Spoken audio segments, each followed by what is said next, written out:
కాలోజీ కళాక్షేత్రానికి 75 కోట్లిచ్చి పూర్తి చేసింది కాంగ్రెస్ ప్రభుత్వమేనని అన్నారు ఎమ్మెల్యే నాయిని రాజేందర్ రెడ్డి. బీఆర్ఎస్ నేతలు సిగ్గు లేకుండా దీనిపై అసత్య ప్రచారం చేస్తున్నారని మండిపడ్డారు.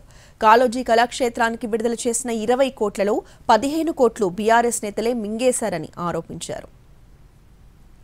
ఇక కాలోజీ కళాక్షేత్రాన్ని చెప్తాను కదా నీతులు వీళ్ళు 90% కంప్లీట్ చేస్తే మిగతా 10%కి సున్నాలేసి అద్దాలు పెట్టి సున్నాలేసి దీన్ని మేం చేసామని చెప్పుకుంటామంటాను.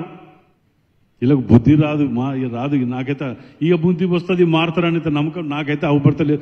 ఈ పబ్లిక్ తిరగబడి చీపీలు చెప్పులు మాటలేసి కొట్టేదాకా వీళ్ళ బుద్ధి మారది, ఇదే వ్యవహరిస్తారనేది అర్థం అయిపోయింది నాకు.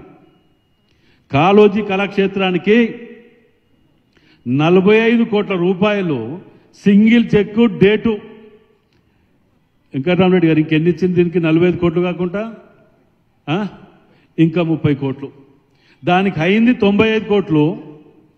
ఈ 45ను 30 75 కోట్లు మేమిస్తే 20 కోట్లు వాళ్ళకి హాయంలో తెచ్చి జాగా ఇచ్చింది మీరే కాదన్నట్టు మేము కాదంటామా? ఇంతమంది కళ్ళెదురుగా అవపడుతుంది. పిల్లరు పోసింది వాస్తవమే, మీరే పోసి స్లాబ్ వేసింది మీరే. 25 కోట్లు అని పెడితే 10 కోట్లు ఖర్చు పెట్టి 15 కోట్లు మింగుతుంది దున్నపోతులు తిరిగా. దాని మీద ఎన్ఐటి వాళ్ళు ఇదే ఇచ్చారు, ఏది రిప్రజెంటేషన్ అది కూలిపోతుంది పబ్లిక్ కూర్చున్నాక.